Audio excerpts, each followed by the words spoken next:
ഈ ധവളപത്രം നിയമസഭയിൽ വെക്കുന്നതിന് മുൻപ് മുഖ്യമന്ത്രി ശ്രീ വി ഡി സതീശൻ പറഞ്ഞ ഒരു സംഗതി നിങ്ങളുടെയൊക്കെ ശ്രദ്ധയിൽപ്പെട്ടിട്ടുണ്ടാവും. ഇതിനു മുൻപ് ഇവിടെ സമർപ്പിച്ചിട്ടുള്ള ധവളപത്രങ്ങളൊക്കെ പൊളിറ്റിക്കൽ ധവളപത്രങ്ങളായിരുന്നു. പക്ഷേ ഇത് വളരെ വസ്തുനിഷ്ഠമായിട്ടുള്ള ന്യൂട്രലായിട്ടുള്ള ഒരു എക്സ്പേർട്സ് മാത്രം തയ്യാറാക്കിയിട്ടുള്ള ഒരു ഡോക്യുമെൻ്റാണ് ഇപ്പോൾ ഞങ്ങൾ തയ്യാറാക്കിയിട്ടുള്ളത് എന്ന ഒരു ആമുഖത്തോടു കൂടിയാണ് അദ്ദേഹം ഇത് വെക്കുന്നത്. അദ്ദേഹം കരുതിയിരിക്കുന്നത് എക്സ്പെർട്ട് തയ്യാറാക്കിയാൽ അത് പൊളിറ്റിക്കൽ ആവില്ല എന്നും പൊളിറ്റീഷ്യന്മാർ തയ്യാറാക്കിയാൽ അത് വസ്തുനിഷ്ഠമാവില്ല എന്നുമാണ്. അദ്ദേഹത്തിന് ഒരു തലതിരിഞ്ഞ ഒരു അണ്ടർസ്റ്റാൻഡിങ്ങാണ് ഇതിനെക്കുറിച്ചുള്ളതെന്ന് തോന്നുന്നു. ഏറ്റവും നല്ല പൊളിറ്റിക്കലായിട്ടുള്ള എക്സ്പേർട്സ് എഴുതിയാൽ എങ്ങനെയിരിക്കുമോ അങ്ങനെ തന്നെയാണ് ഈ ധവളപത്രം ഇരിക്കുന്നത്. ശരിക്കും ഈ ധവളപത്രം എന്ന് പറയുന്നത് ഇതുവരെയുള്ള ധവളപത്രങ്ങളെക്കാളൊക്കെ വ്യത്യസ്തമായിട്ട് തീർത്തും പൊളിറ്റിക്കലായിട്ടുള്ള ഒരു ധവളപത്രമാണ് ഈ 2026 ഫിസ്ക്കൽ സ്റ്റേറ്റസ് റിപ്പോർട്ട് എന്ന പേരിൽ കേരള നിയമസഭയിൽ മേശപ്പുറത്ത് വെച്ചിട്ടുള്ളത്. ഇത് വളരെ കൃത്യമാണ്. കാരണം ഇതിനു മുമ്പുള്ള ധവളപത്രങ്ങളൊന്നും ഇതുപോലെയുള്ള ചില കാര്യങ്ങൾ ചെയ്യുകയോ പറയുകയോ ചെയ്തിട്ടില്ല. അതുകൊണ്ടാണ് അങ്ങനെ പറയേണ്ടതായിട്ട് നമുക്ക് വരുന്നത്. എന്താണ് ഈ ധവളപത്രത്തിൻ്റെ ഒരു പശ്ചാത്തലം? ഇവിടെ UDF നേടിയിട്ടുള്ള ഒരു വലിയ നിയമസഭാ തെരഞ്ഞെടുപ്പിലെ വിജയം. ഈ വലിയ നിയമസഭാ തെരഞ്ഞെടുപ്പിലെ വിജയം എങ്ങനെയാണ് UDFന് കൈവന്നത്? അത് കേരളത്തെക്കുറിച്ചും കേരളത്തിലെ ഇടതുപക്ഷത്തെക്കുറിച്ചും അതിൻ്റെ നേതാക്കളെക്കുറിച്ചുമൊക്കെ അവർ നിർമ്മിച്ചു വെച്ച ഒരു പ്രതീതി. ആ ഒരു പ്രതീതിയുടെ ബലത്തിലാണ് ഇവിടെ UDFന് വലിയ വിജയം നേടാനായിട്ട് സാധിച്ചിട്ടുള്ളത്. ഈ പ്രതീതി നിർമ്മിക്കുന്നതിൽ അവരെ സഹായിക്കുന്നത് ഒരു കൂട്ടം വലതുപക്ഷ സാമൂഹ്യ ശക്തികൾ കൂടിയിട്ടാണ്. ഇത് കേരളത്തിൽ ഉയർന്നു വരുന്ന പുതിയ വർഗങ്ങളൊക്കെ അതിലൊരു പങ്ക് വഹിച്ചിട്ടുണ്ട്. അതിവിടെ പറയേണ്ട കാര്യമല്ല. പക്ഷേ ഈ പ്രതീതി നിർമ്മാണത്തിൻ്റെ ഒരു തുടർച്ചയാണ് ഈ ഫിസ്ക്കൽ സ്റ്റേറ്റസ് റിപ്പോർട്ടിലും നമുക്ക് കാണാനായിട്ട് സാധിക്കുന്നത്. ഈ പ്രതീതി എന്താണ്? ഇവിടെ എല്ലാം നശിച്ചിരിക്കുന്നു. പണ്ട് മൻമോഹൻ സിംഗ് ഉദാരവൽക്കരണം കൊണ്ടുവന്നപ്പോൾ പറഞ്ഞ 1-2 കാര്യങ്ങളുണ്ട്. Crisis is an opportunity. ഒരു പ്രതിസന്ധി എന്ന് പറയുന്നത് ഒരു സാധ്യതയാണ്. അതുപോലെ അദ്ദേഹം പറഞ്ഞു TINA there is no alternative. ഇതൊക്കെ പറഞ്ഞ് കൊണ്ടുവന്ന കാര്യങ്ങളാണല്ലോ ഇവിടെ ഉദാരവൽക്കരണമൊക്കെ. പക്ഷെ അതേ ഒരു പാതയിലാണ് നമ്മൾ കാണുന്നത് ഇതിനെ. ഇവിടെ എല്ലാം തകർന്നിരിക്കുന്നു എന്ന ഒരു പ്രതീതി ഈ നാട്ടിൽ സൃഷ്ടിക്കുക. അതായിരുന്നു നിയമസഭാ തെരഞ്ഞെടുപ്പിൽ നടന്ന അവരുണ്ടാക്കിയ ഒരു ആഖ്യാനവും ആ ആഖ്യാനത്തിൻ്റെ ഒരു തുടർച്ചയായിട്ടാണ് ഈ ധവളപത്രം എന്ന പേരിൽ അവതരിപ്പിച്ചിരിക്കുന്ന ഈ ഫിസ്ക്കൽ സ്റ്റേറ്റസ് റിപ്പോർട്ടും എന്നുള്ളത് വളരെ വ്യക്തമാണ്. എന്താണ് ഈ പ്രതീതി? ഈ പ്രതീതി ഇവിടെ എല്ലാം തകർന്നിരിക്കുന്നു എന്ന് പറയുമ്പോൾ അവരെന്താ ഉദ്ദേശിക്കുന്നത്? കേരളം എന്ന് പറയുന്നത് സാമ്പത്തികമായി തകർന്ന് മുടിഞ്ഞിരിക്കുന്ന ഒരു സംസ്ഥാനമാണ്. ഇവിടെ തൊഴിലില്ലായ്മ ഇന്ത്യയിൽ ഏറ്റവും ഉയർന്ന തൊഴിലില്ലായ്മയാണ്. ഇവിടുത്തെ കുട്ടികളൊന്നും ഇവിടെ നിൽക്കുന്നില്ല. ഇവരൊക്കെ കേരളത്തിന് പുറത്തേക്ക് ഓടിപ്പോവാണ്. ഇവിടെ സംസ്ഥാനത്തിൻ്റെ സമ്പദ്ഘടനയാണെങ്കിൽ കടം കയറി മുടിഞ്ഞിരിക്കുകയാണ്. ഈ കടം കയറി മുടിഞ്ഞിരിക്കുന്നതിൻ്റെ ഭാഗമായിട്ട് ഇവിടെ നമ്മുടെ വരുമാനത്തിൻ്റെ 80% ശമ്പളം, പെൻഷൻ, പലിശ എന്നിവയ്ക്ക് വേണ്ടി മാറ്റിവെക്കേണ്ടി വരുന്നു. ഇങ്ങനെ മാറ്റിവെക്കേണ്ടി വരുന്നത് കൊണ്ട് നമുക്കിവിടെ വികസന ചെലവുകൾക്ക് സ്ഥലം കണ്ടെത്താനാവുന്നില്ല. ഇതുമൂലം നമുക്ക് മൂലധന ചെലവുകൾക്ക് സ്ഥലം കണ്ടെത്താനാവുന്നില്ല. അതാണ് ഇവിടുത്തെ പ്രധാനപ്പെട്ട പ്രശ്നം. അതിന് പരിഹാരമായിട്ട് എന്താണ് വേണ്ടത്? ഇവിടെ പൊതുമേഖലയുടെ സ്വകാര്യവൽക്കരണം വേണം. ഇവിടെ നഷ്ടം വരുത്തുന്ന സ്ഥാപനങ്ങളെ അടച്ചുപൂട്ടണം. ഇവിടുത്തെ ചെലവുകൾ വെട്ടിക്കുറയ്ക്കണം. ഇതുപോലെയുള്ള ഒരു പരിഹാര നിർദ്ദേശങ്ങളാണ് അതിന് പുറകെ നമുക്ക് കാണാൻ കഴിയുന്നത്. അതിൻ്റെ കുറച്ച് കാര്യങ്ങൾ ഞാൻ പറയാം. പക്ഷേ അടിസ്ഥാനപരമായിട്ട് ഈ പ്രതീതി നിർമ്മാണം വളരെ വളരെ പ്രധാനപ്പെട്ടതാണ്. ആ പ്രതീതി നിർമ്മാണത്തെ തകർക്കുക എന്നുള്ളതാണ് നമ്മുടെ രാഷ്ട്രീയപരമായ ഉത്തരവാദിത്വം. കാരണം ആ പ്രതീതി നിർമ്മിച്ചിരിക്കുന്നത് വസ്തുതാവിരുദ്ധമായ കാര്യങ്ങൾ പറഞ്ഞുകൊണ്ടാണ്. വസ്തുതകൾ ഉള്ളപ്പോൾ തന്നെ അതിനെ വളച്ചൊടിച്ചുകൊണ്ടാണ് ഈ പ്രതീതികൾ നിർമ്മിക്കപ്പെട്ടിരിക്കുന്നത്. ഏറ്റവും പ്രധാനപ്പെട്ട കാര്യം എന്താ? കടം. കേരളം കടം കയറി മുടിഞ്ഞിരിക്കുന്നു. നിയമസഭാ തെരഞ്ഞെടുപ്പിന് മുൻപ് പറഞ്ഞത് 6 ലക്ഷം കോടി രൂപ കേരളത്തിന് കടമുണ്ട് എന്നാണ് പറഞ്ഞത്. പക്ഷേ ധവളപത്രം അല്ലെങ്കിൽ സ്റ്റേറ്റസ് റിപ്പോർട്ട് പറയുന്നത് 5 ലക്ഷം കോടി രൂപയാണ് കേരളത്തിൻ്റെ കടമെന്നാണ്. ഇതാണോ കേരളത്തിൻ്റെ ഇത് കേട്ടാൽ തോന്നും ഇതെല്ലാം നമുക്ക് തിരിച്ചടയ്ക്കാനുള്ള പൈസയാണ് ഈ 5 ലക്ഷം കോടി രൂപ എന്ന് തോന്നിപ്പോവും. ഇത് ശരിയാണോ? ഇതിലെത്രയാണ് കേരളത്തിൻ്റെ കടം? ഇതിലെത്രയാണ് കേരളത്തിൻ്റെ ലയബിലിറ്റി? ഇത് രണ്ടും തമ്മിൽ വ്യത്യാസമുണ്ട്. ധവളപത്രം മിണ്ടാത്തൊരു വസ്തുതയാണിത്. പൊതുകടം എന്നുള്ളത് ഒരു ഭാഗവും പൊതുകടത്തിന് മുകളിൽ വേറെ കുറേ ലയബിലിറ്റികളും ഇതെല്ലാം കൂടുമ്പോഴാണ് ഈ 5 ലക്ഷം കോടി രൂപ എന്ന ഒരു സംഖ്യ നമുക്ക് കിട്ടുന്നത്. ഇതിൽ സംസ്ഥാനം കടം വാങ്ങിയിട്ടുള്ള പണം തിരിച്ചു കൊടുക്കേണ്ടതായിട്ടുള്ള പണം എന്ന് പറയുന്നത് അതാണ് പൊതുകടം. 3.5 ലക്ഷം കോടി രൂപയേ ഉള്ളൂ. അപ്പൊ ബാക്കി എവിടെ? ഈ 5 ലക്ഷത്തിന് ബാക്കി എവിടെ നിന്ന് വന്നു? സർക്കാർ ജീവനക്കാർ ട്രഷറി ബാങ്കിൽ നിക്ഷേപിച്ചിട്ടുള്ള പണം, അവരുടെ പ്രോവിഡന്റ് ഫണ്ടിന്റെ പണം, ഇതെല്ലാം കൂട്ടിയിട്ടാണ് മറ്റൊരു 1.5 ലക്ഷം കോടി രൂപ കടമായിട്ട് കൂട്ടിയിരിക്കുന്നത്. ഇതെപ്പോഴാണ് കൊടുക്കേണ്ടത്? അവർ റിട്ടയർ ചെയ്യുമ്പോൾ കൊടുത്താൽ മതി. അതെന്തിനാ ഇപ്പോഴേ കടമായിട്ട് കൂട്ടുന്നത്? അതെങ്ങനെയാണ്? കേന്ദ്ര സർക്കാർ നിഷ്കർഷിച്ചിരിക്കുന്ന ഒരു ഫോർമുല അല്ലെങ്കിൽ ഒരു ഫോർമാറ്റ് അതാണ്. ഇത് രണ്ടും, ഈ 3.5 ലക്ഷം കൊടുക്കാനുള്ള പണവും ഉടനെ അല്ല കുറേ വർഷങ്ങളായിട്ട് കൊടുക്കാനുള്ള പൊതുകടവും ബാക്കിയുള്ള പ്രോവിഡന്റ് ഫണ്ട് നിക്ഷേപങ്ങളും ഒക്കെ കൂട്ടുമ്പോഴാണ് 5 ലക്ഷം കോടി കിട്ടുന്നത്. ഇത് ഈ ധവളപത്രത്തിൽ ധവളമായിട്ട് എഴുതണമെന്നാണല്ലോ പറയുക. വൈറ്റ് പേപ്പർ എന്ന് പറയുമ്പോൾ സത്യമായിട്ട് എഴുതണമെന്നാണല്ലോ പറയുക. ഇത് പറഞ്ഞിട്ടില്ല. 5 ലക്ഷം കോടി രൂപയും നാളെ കൊടുക്കാനുള്ള പണമാണ് എന്ന രൂപത്തിലാണ് ധവളപത്രത്തിൽ ഉണ്ടാക്കുന്ന പ്രതീതി. ഇതാണ് വസ്തുതാവിരുദ്ധമായ കാര്യങ്ങളിൽ ഊന്നിക്കൊണ്ട് ഇവിടെ നടക്കുന്ന കള്ളപ്രചാരണത്തിന്റെ ഒരു പ്രധാനപ്പെട്ട ഒരു ഉദാഹരണം. ഇത് വായിക്കുമ്പോൾ ജനങ്ങൾ വിചാരിക്കും 5 ലക്ഷം കോടി രൂപ ശരിക്കും നാളെ കൊടുക്കാനുള്ള പണമാണെന്ന് വിചാരിക്കും. അതങ്ങനെയല്ല. നേരത്തെ ഐസക് സാബ് പറഞ്ഞ പോലെ ഇത് കൂട്ടാതെ, ഈ പ്രോവിഡന്റ് ഫണ്ടോ ട്രഷറി നിക്ഷേപമോ കൂട്ടാതെയാണ് ആന്റണി സർക്കാരിന്റെ കാലത്ത് 40% നമ്മുടെ കടഭാരം കടന്നുപോയത്. അതാരും ഇവിടെ പറയുന്നില്ല. അപ്പൊ അതൊരു പ്രധാനപ്പെട്ട ഒരു പ്രതീതി നിർമ്മാണത്തിന്റെ ഒരു വശം. ഇനി ഇത് കൂടുതലാണോ കുറവാണോ? 5 ലക്ഷം ആയിക്കോട്ടെ. ഈ 5 ലക്ഷം കോടി രൂപ എന്ന് പറയുന്നത് കടം കൂടുതലാണോ കടം കുറവാണോ? അതെങ്ങനെ പറയും? ആപേക്ഷികമായി മാത്രമേ നമുക്ക് ഇതിനെ കാണാനായിട്ട് കഴിയുള്ളൂ. സംസ്ഥാനത്തിന്റെ സംസ്ഥാന വരുമാനത്തിന്റെ GSDP-യുടെ എത്ര ശതമാനമാണ് ഈ കടം എന്നുള്ളതാണ് നമുക്ക് പറയാൻ കഴിയുക. അതെത്രയാ? ഇപ്പോൾ പറയുന്നു, ധവളപത്രത്തിൽ പറയുന്നു 35.5% എന്ന് പറയുന്നു. പക്ഷെ അവരുപയോഗിച്ചിരിക്കുന്നത് ഏത് കണക്കാണെന്ന് എനിക്കറിയില്ല. CAG-യുടെ ഏറ്റവും അടുത്ത റിപ്പോർട്ട് എടുത്ത് നോക്കിക്കഴിഞ്ഞാൽ ഇത് 33.6% ഉള്ളൂ ഈ കടഭാരം. ഇത് 35.5 എന്ന് പറയുന്നത് കുറെ പഴയ കണക്കുകൾ ഉപയോഗിച്ച് എഴുതി വച്ചിരിക്കുന്നതാണ് ഈ 35.5. ശരിയായ CAG-യുടെ ഏറ്റവും പുതിയ കണക്കുകൾ വെച്ച് കണക്ക് കൂട്ടിയാൽ 33.6% കേരളത്തിന്റെ പൊതു കടഭാരമുള്ളൂ. അപ്പൊ അവിടെ വസ്തുതകൾ പിന്നെയും വളച്ചൊടിക്കപ്പെട്ടിരിക്കുന്നു.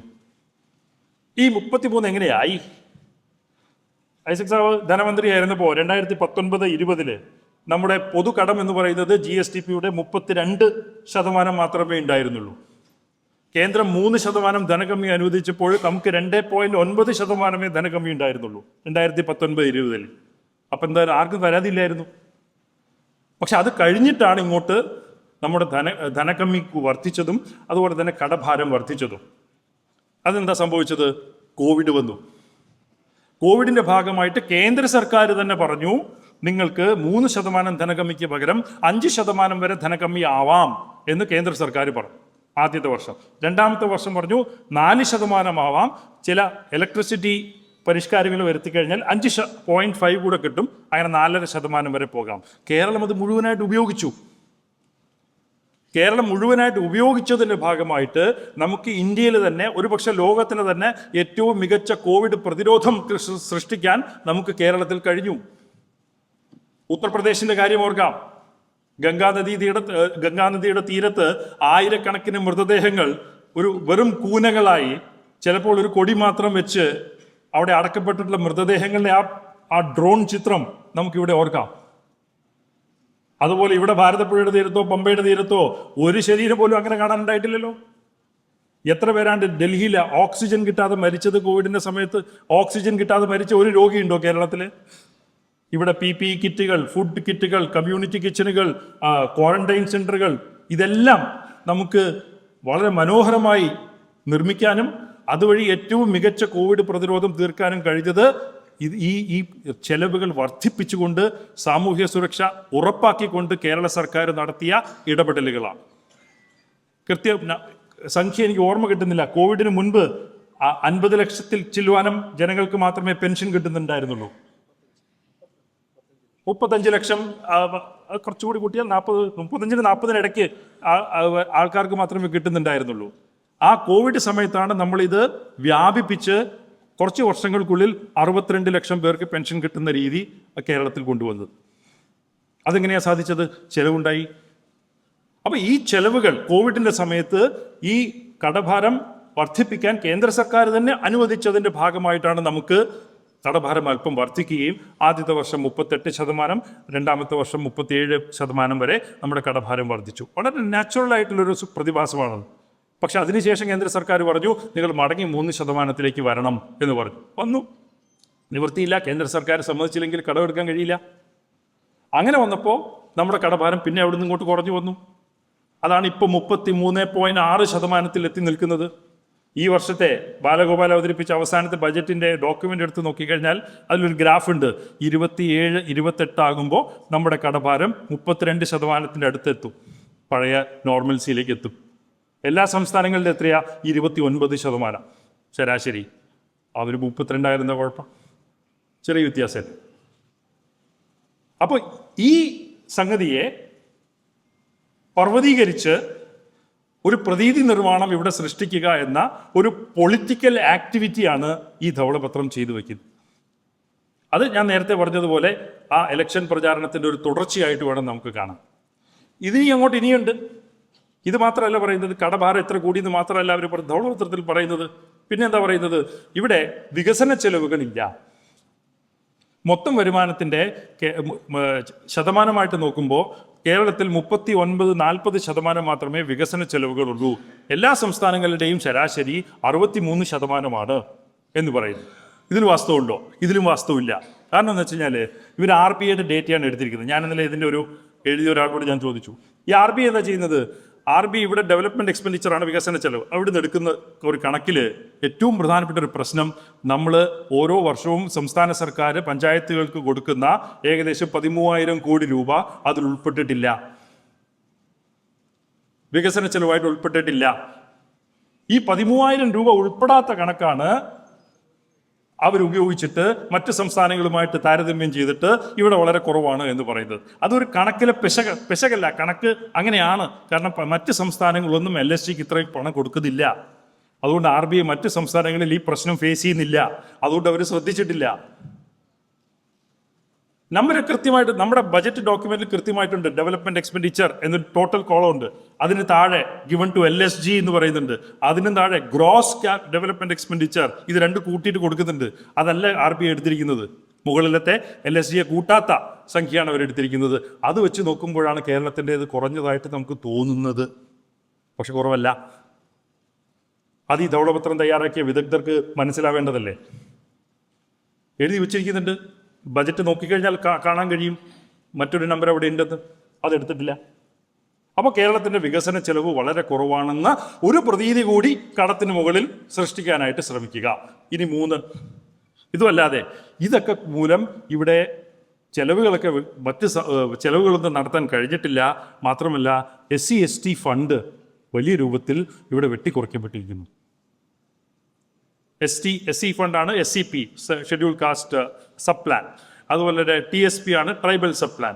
ഇത് രണ്ടിനും 9% വരെ 2017 ബജറ്റ് ടോട്ടൽ പ്ലാനിൻ്റെ ഭാഗമായിട്ടുണ്ടായിരുന്നു. ഇപ്പോൾ അത് കുറഞ്ഞ് 3.5% കുറഞ്ഞിരിക്കുന്നു. അതും ഈ സാമ്പത്തിക പ്രതിസന്ധി കാരണമാണ് എന്ന് പറയുന്നു. അവിടെയും പെശകുകൾ നിറഞ്ഞതാണ് ഈ വിശകലന. ഞാൻ ആസൂത്രണ ബോർഡിൽ പ്രവർത്തിച്ച ഒരാളാണ്. ബജറ്റ് തയ്യാറാക്കുമ്പോൾ ആസൂത്രണ ബോർഡിൽ ആദ്യം ചെയ്യുന്നൊരു പണിയുണ്ട്. കമ്മിറ്റഡ് ആയിട്ടുള്ള പണം മാറ്റിവെക്കുക. അതിൽ തൊടാൻ കഴിയില്ല. അതിൻ്റെ ഭാഗമാണ് SCP. ജനസംഖ്യ അനുപാതികമായിട്ട് ദളിതർക്കും ആദിവാസികൾക്കും മാറ്റിവെക്കേണ്ട തുക മാറ്റിവെച്ചതിന് ശേഷമാണ് മറ്റ് ബജറ്ററി എക്സ്പെൻഡിച്ചേഴ്സ് നമ്മൾ വകയിരുത്താൻ ശ്രമിക്കുന്നത്. അങ്ങനെ നോക്കുമ്പോൾ നമ്മുടെ സ്റ്റേറ്റ് പ്ലാൻ അലൊക്കേഷൻ്റെ 9% കൂടുതൽ 9.5% മറ്റുമാണ് SC വിഭാഗങ്ങൾക്ക് വെക്കേണ്ടതെങ്കിൽ ആദ്യത്തെ വർഷങ്ങളിൽ എനിക്ക് ഇപ്പോഴും ഓർമ്മയുണ്ട് 11-12% വരെ വകയിരുത്തൽ കൃത്യമായിട്ട് മാറ്റിവെക്കാൻ നമുക്ക് കഴിഞ്ഞിരുന്നു. പക്ഷേ ഇവർ ചെയ്തിരിക്കുന്നത് എന്താ? ഇവർ ചെയ്തിരിക്കുന്നത് എന്തിൻ്റെ ശതമാനമായിട്ടാണ് കണക്കാക്കേണ്ടത് എന്ന് നോക്കിക്കഴിഞ്ഞാൽ സ്റ്റേറ്റ് പ്ലാൻ എക്സ്പെൻഡിച്ചറിൻ്റെ ശതമാനമായിട്ട് വേണം ഈ SC/ST എക്സ്പെൻഡിച്ചറിനെ കണക്കാക്കാൻ. പക്ഷെ ഇവർ ചെയ്തിരിക്കുന്നത് ആ ഡിനോമിനേറ്റർ അല്ല, അവർ യൂസ് ചെയ്തിരിക്കുന്നത് ഗ്രോസ് പ്ലാൻ എക്സ്പെൻഡിച്ചർ എന്ന് പറയുന്ന മറ്റൊരു ഡിനോമിനേറ്ററാണ് അവർ യൂസ് ചെയ്തിരിക്കുന്നത്. ഈ ഗ്രോസ് പ്ലാൻ എക്സ്പെൻഡിച്ചർ എന്ന് പറഞ്ഞു കഴിഞ്ഞാൽ കേന്ദ്രാവിഷ്കൃത പദ്ധതിയിൽ വരികയോ വരാതിരിക്കുകയോ ചെയ്യാൻ സാധ്യതയുള്ള പണം, അതുപോലെ തന്നെ മറ്റ് വർഷാവസാനം ഫിനാൻസ് ഡിപ്പാർട്ട്മെന്റ് അതിലേക്ക് വെക്കുന്ന മറ്റ് ചില കണക്കുകൾ, ഇതൊക്കെ കൂടി ചേർത്തുള്ള വളരെ ഇൻഫ്ലേറ്റഡ് ആയിട്ടുള്ള ഒരു സംഖ്യയാണ് ഗ്രോസ് പ്ലാൻ എക്സ്പെൻഡിച്ചർ. അതെടുക്കാൻ പാടില്ല.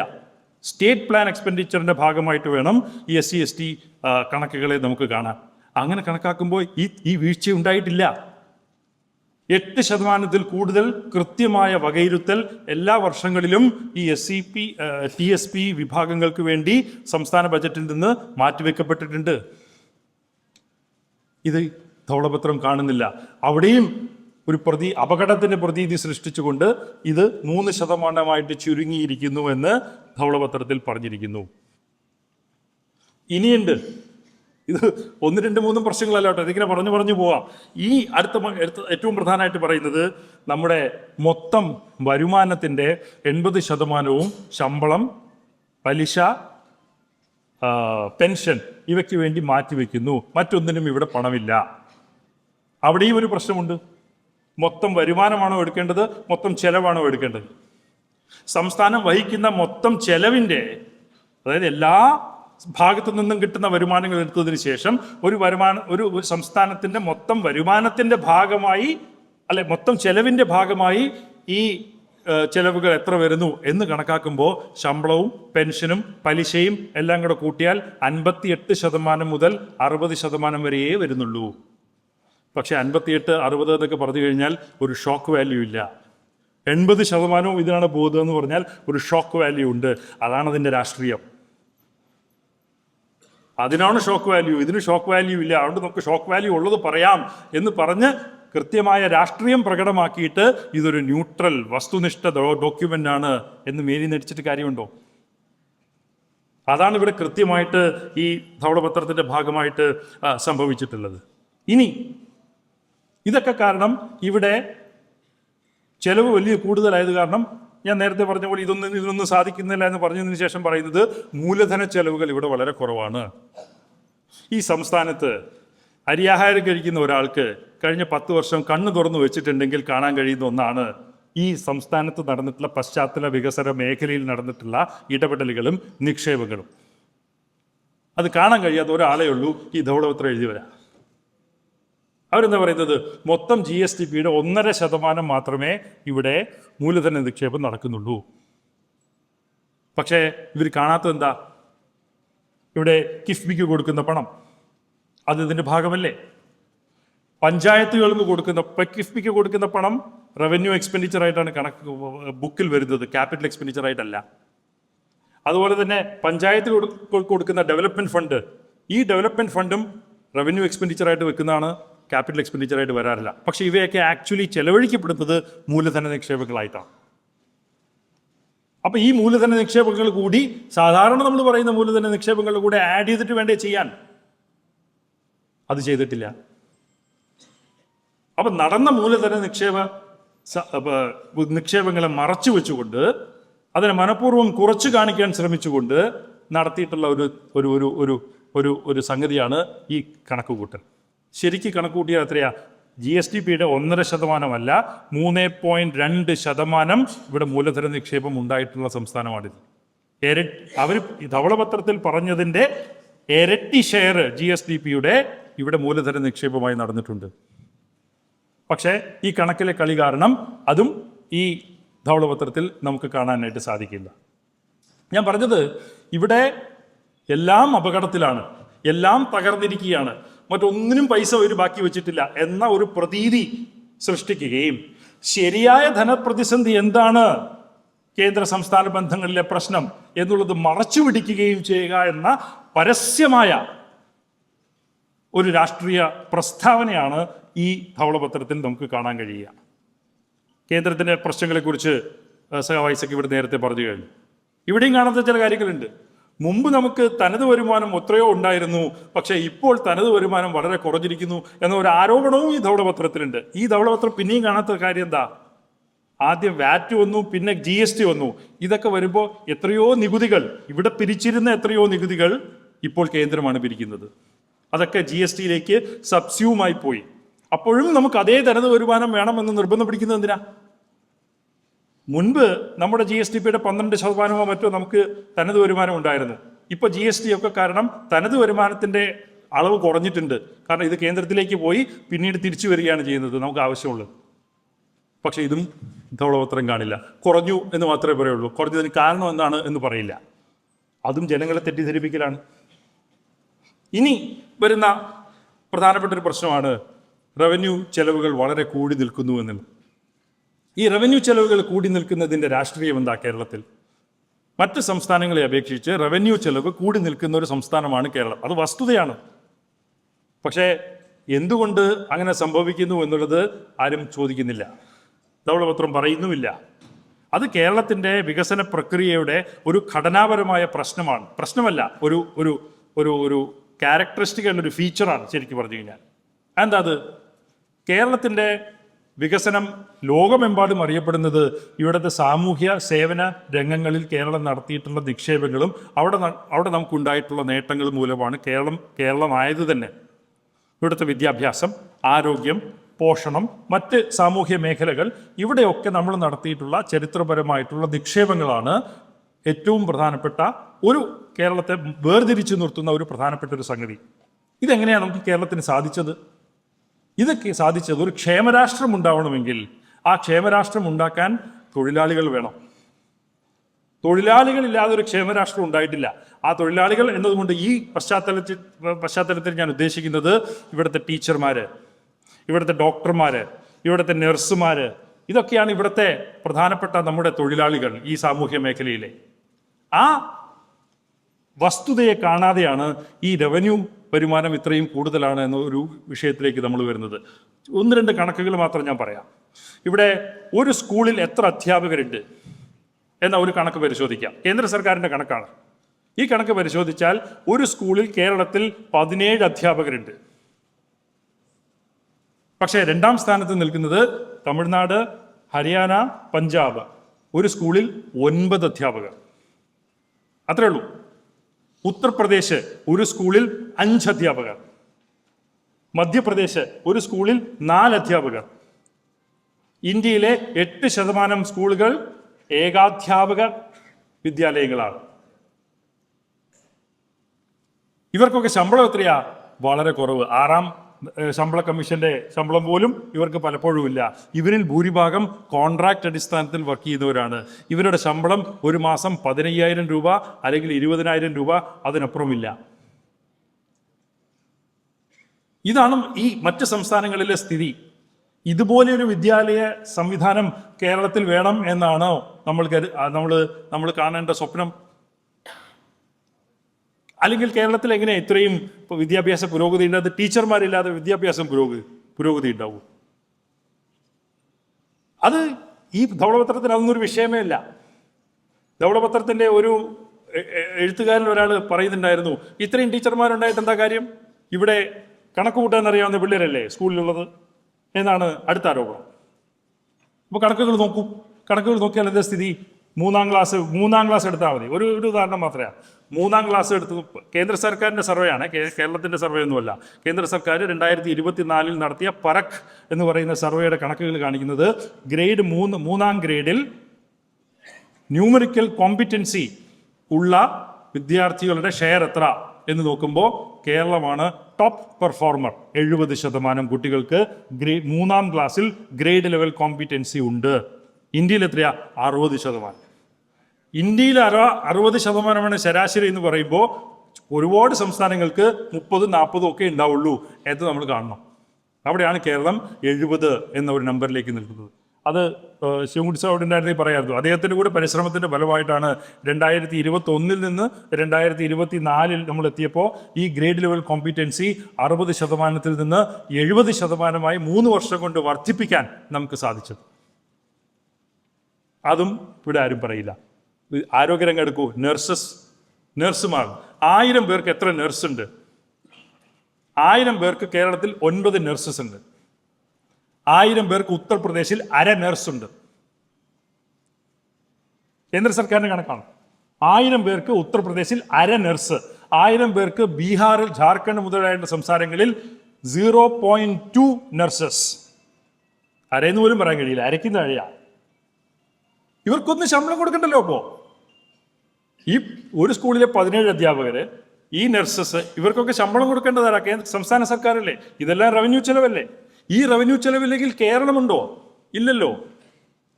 കേരളം എന്ന് പറയുന്ന സംസ്ഥാനത്തിന്റെ സാമൂഹ്യ അടിത്തറ എന്ന് പറയുന്നത് ഇത്തരത്തിലുള്ള ക്ഷേമരാഷ്ട്ര തൊഴിലാളികളാണ്. ടീച്ചർമാർ, ഡോക്ടർമാർ, നഴ്സുമാർ. ഈ ശമ്പളത്തെ പക്ഷേ ഇവര് ദൈനംദിന ചെലവ് എന്ന രൂപത്തിലേക്ക് ചുരുക്കി കിട്ടുന്നത് എന്തിനാണ്? ഈ ധവളപത്രം. ഇതിനെന്തുകൊണ്ടാണ് ഒരു സാമൂഹ്യ നിക്ഷേപം എന്ന രൂപത്തിൽ കാണാൻ ഇവർക്ക് കഴിയാത്തത്? വെറും പാഴ്ചെലവ് എന്ന രൂപത്തിൽ ഇവയെ താഴ്ത്തിക്കെട്ടുന്നത് എന്തിനാണ്? അവിടെയാണ് ഈ ധവളപത്രത്തിന്റെ മറ്റൊരു രാഷ്ട്രീയ വശം കൂടി നമ്മുടെ മുമ്പിലേക്ക് വരുന്നത്. അപ്പൊ ഈ റവന്യൂ ചെലവുകൾ കുറയ്ക്കണമെന്ന് പറയുമ്പോൾ അതിന്റെ അർത്ഥം എന്താ? ഇത്രയും ടീച്ചർമാർ വേണ്ട, ഇത്രയും ഡോക്ടർമാർ വേണ്ട, ഇത്രയും നഴ്സുമാർ വേണ്ട എന്നുള്ളതല്ലേ? അതാണ് ഇവിടെ അടിസ്ഥാനപരമായിട്ടുള്ള ഇതിൻ്റെ ഒരു രാഷ്ട്രീയ പ്രശ്നമായിട്ട് അടുത്ത വർഷങ്ങളിൽ ഉയർന്നു വരാൻ പോകുന്നത് എന്നാണ് എനിക്ക് തോന്നുന്നത്. റവന്യൂ ചെലവുകൾ കുറയ്ക്കുന്നതിൻ്റെ ഭാഗമായിട്ട് മുഴുവൻ സെക്ടറുകളിലേക്കും വലിയ രൂപത്തിലുള്ള ചെലവ് കുറയ്ക്കലുകൾ അടുത്ത വർഷങ്ങളിൽ ഉണ്ടാവും. അത് തൊഴിലാളികളുടെ കൂലിയിലുണ്ടാവും, തൊഴിലാളികൾക്ക് കിട്ടുന്ന തൊഴിലുകളിലുണ്ടാവും, മറ്റു സകലമാന മേഖലകളിലും ഉണ്ടാവുന്ന വലിയൊരു വില വെട്ടിക്കുറയ്ക്കൽ നമുക്ക് അടുത്ത 2-3 വർഷത്തിൽ കാണേണ്ടി വരും എന്നുള്ളതാണ് എനിക്ക് തോന്നുന്നത്. അതാണ് ഈ ധവളപത്രത്തിലെ കണക്കുകൾ പറയുന്നതിൽ ഏറ്റവും പ്രധാനപ്പെട്ട ഒരു പ്രശ്നം.